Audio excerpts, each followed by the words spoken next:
and welcome back to the Late Night Double Feature Picture Show. So for today, I would like to review a film that I actually saw a week ago, but I had to really absorb what I saw. And the film in question is Skinamarink. It's my understanding that, generally speaking, that this has been a bit of a polarizing film, I think, to horror fans in general, and understandably so. Watching it is a bit of an ordeal.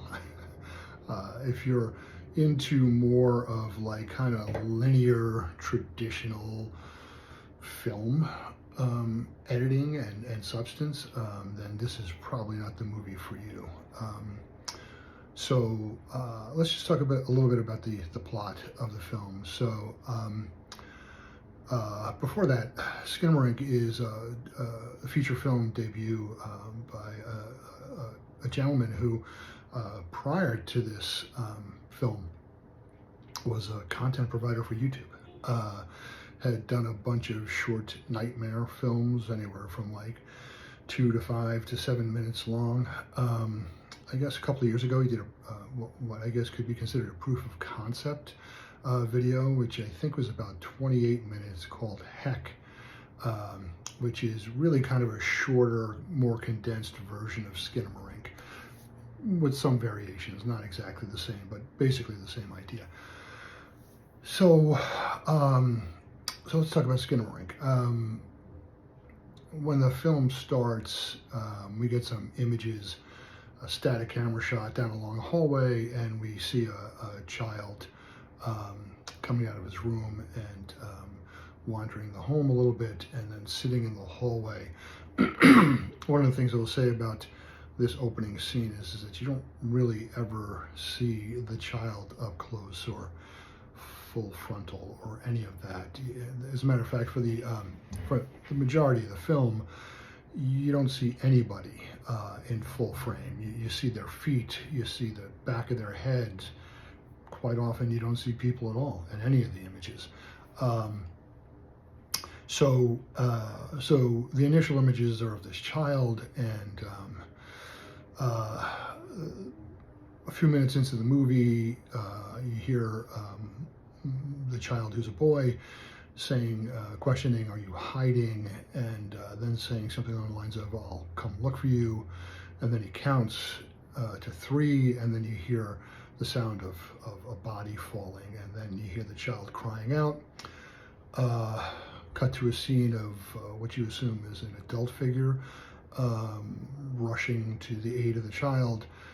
The door closes, the car starts up, and but the camera stays in the home, so you don't follow the child and whoever took them in the car anywhere. The camera stays in the home.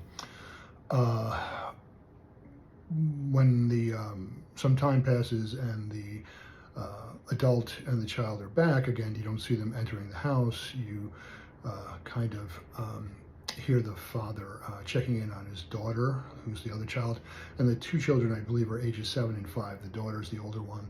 The little boy is the younger child.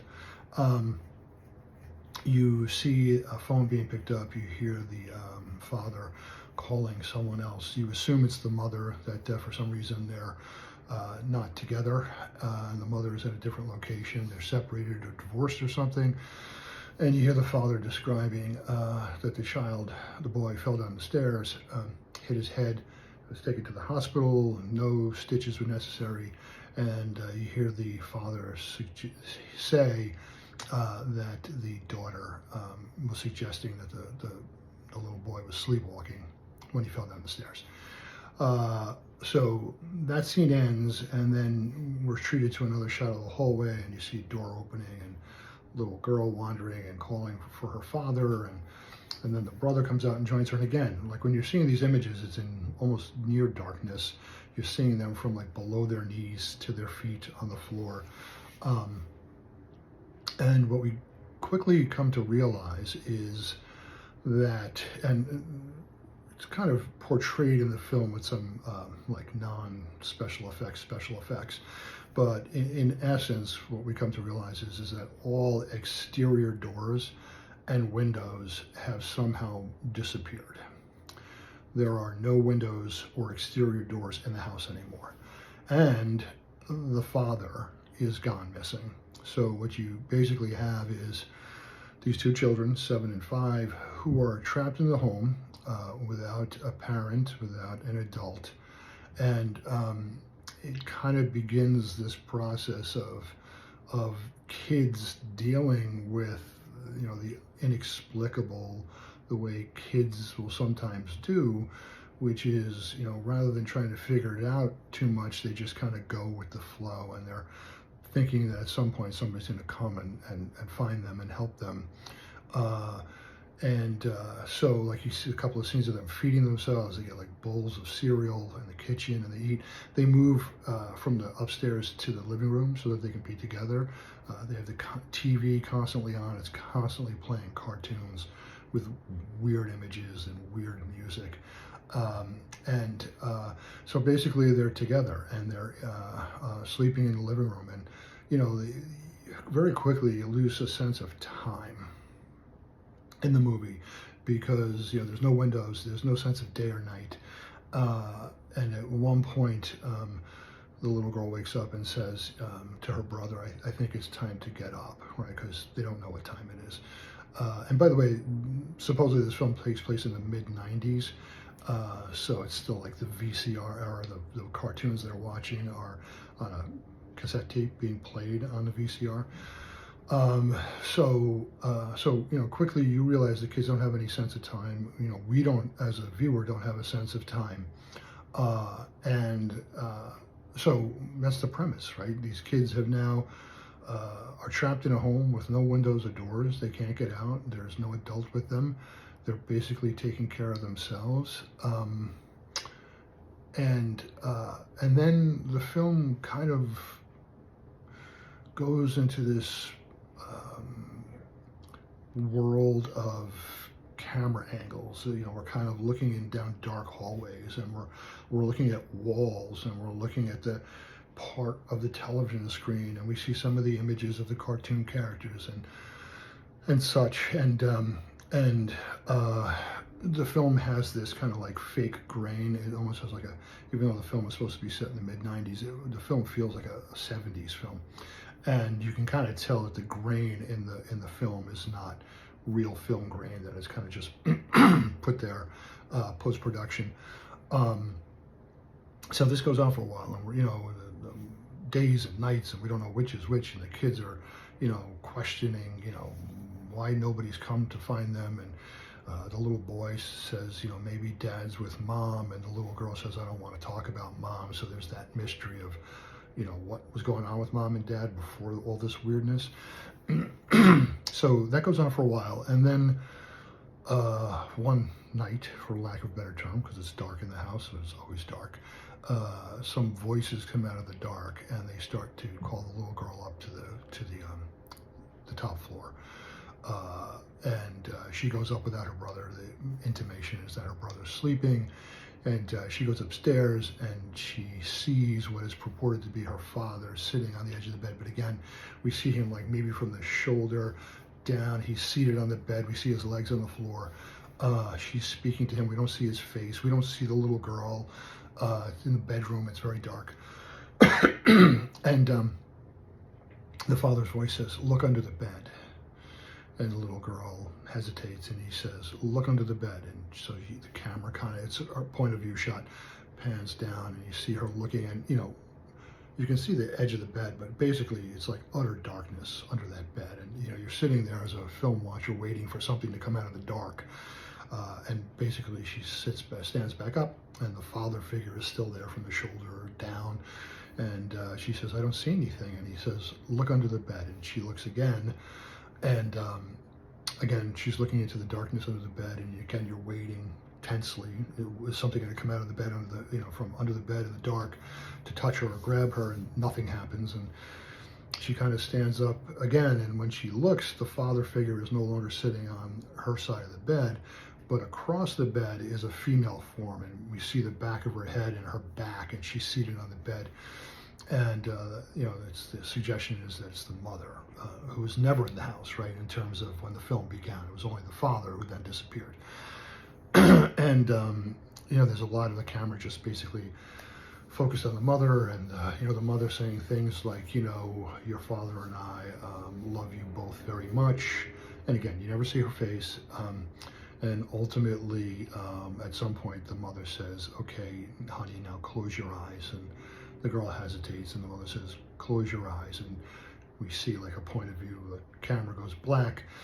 And then when she opens her eyes again, the mother's no longer seated on the bed, but we hear like these moans and these cries coming from what looks like a closet. And we hear the sounds of like bones snapping.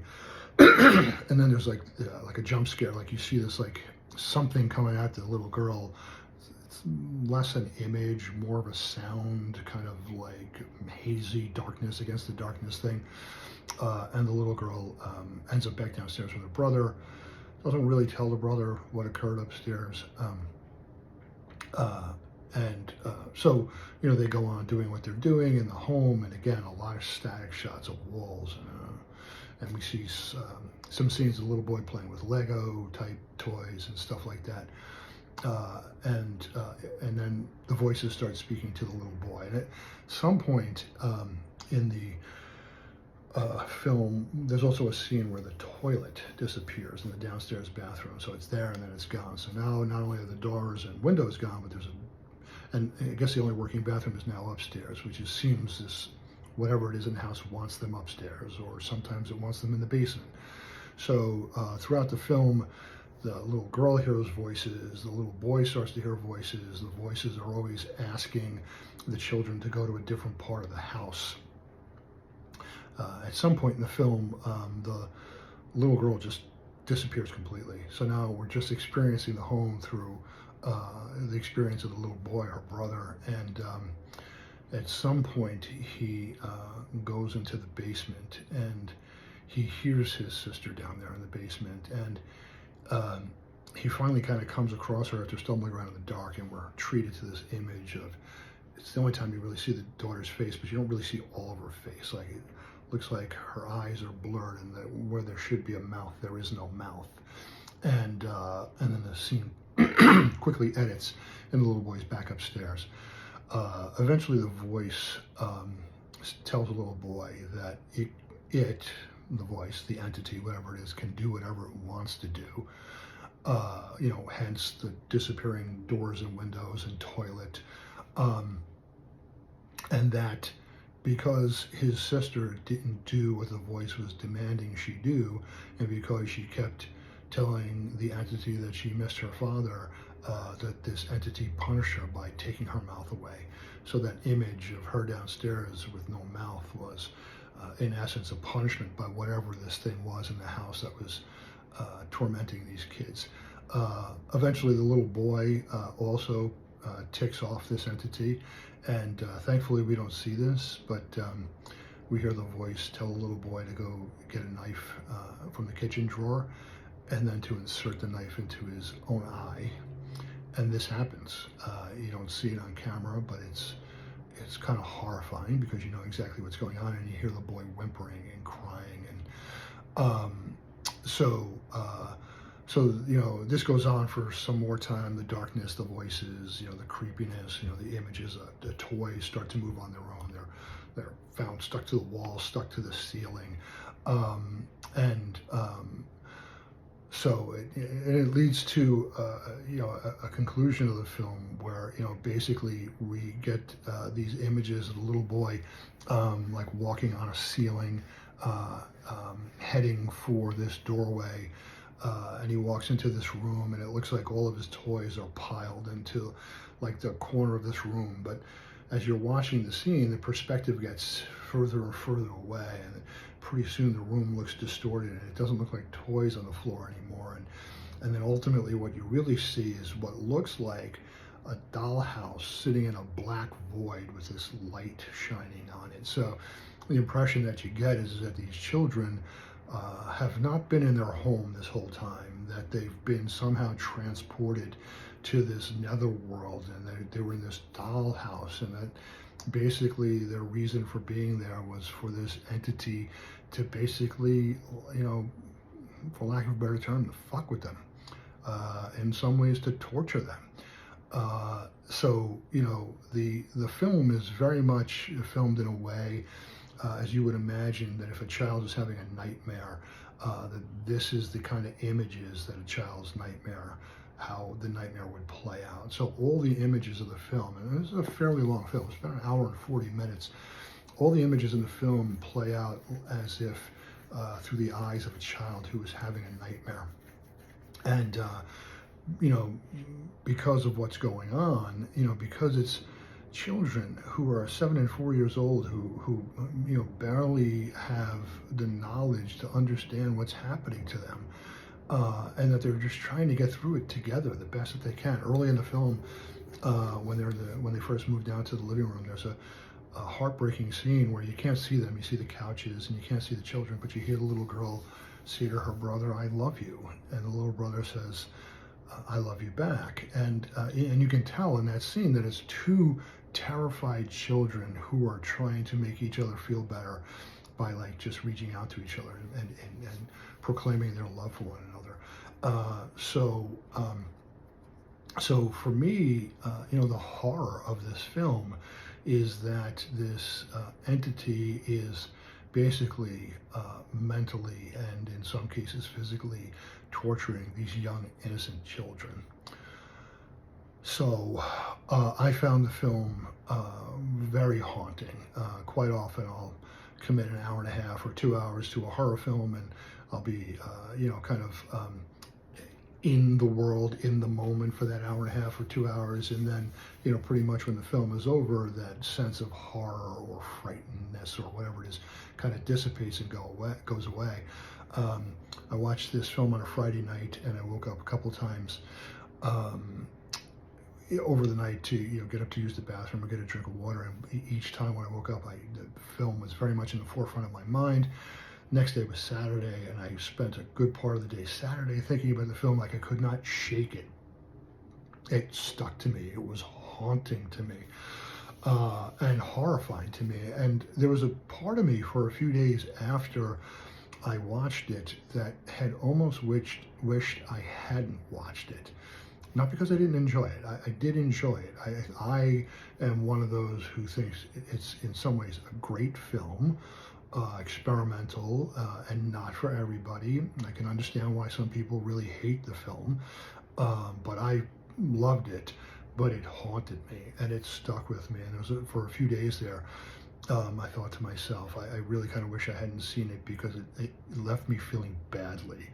If you can empathize or sympathize, if you're one of those people who just have great empathy, and you're thinking about what's happening to these children in this film, you can't help but be kind of haunted and moved by it. So again, I understand why some people would not be big fans of it because of the way it's filmed and the structure of the film and the editing and you know, a lot of that stuff. I can see why some people wouldn't really like it, but I really thought it was very well done.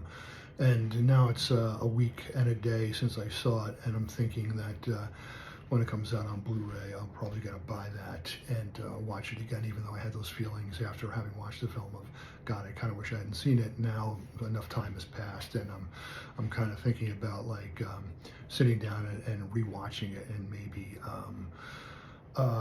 you know, getting a new perspective on what I saw, immersing myself into it again. You know, there are some interesting theories, some fan theories about the film. As I indicated early in the film, you hear the little boy fall down a flight of stairs, and you know, we hear that he struck his head, and we hear the father say that, you know, he didn't need stitches and he's fine. There are some fan theories that suggest that the boy fell down a flight of stairs and was in a coma, and that what we experience from the time that the parent comes back to the home and the father disappears, and then, you know, the house, you know, there's no windows or doors, is basically like a fever dream that this boy's having in his coma. And somebody else suggested that perhaps the boy even died as a result of his head injury, and that this was kind of like some hell that he entered after dying, although why an innocent child would go to hell is beyond me. So anyway, that's my take on Skinamarink. Again, I enjoyed it very much, very haunting. When I was done watching it, I was thinking maybe I shouldn't have watched it because it really did haunt me. But now that some time has passed, I look forward to watching it again. So, if you've seen it and whether you loved it or hated it, and you see this video, please leave me a comment below. Let me know what you thought of it. I'd really be interested to get different people's perspectives on a film. So anyway, that's it. Thank you for joining me once again at the Late Night Double Feature Picture Show. And until next time, be good.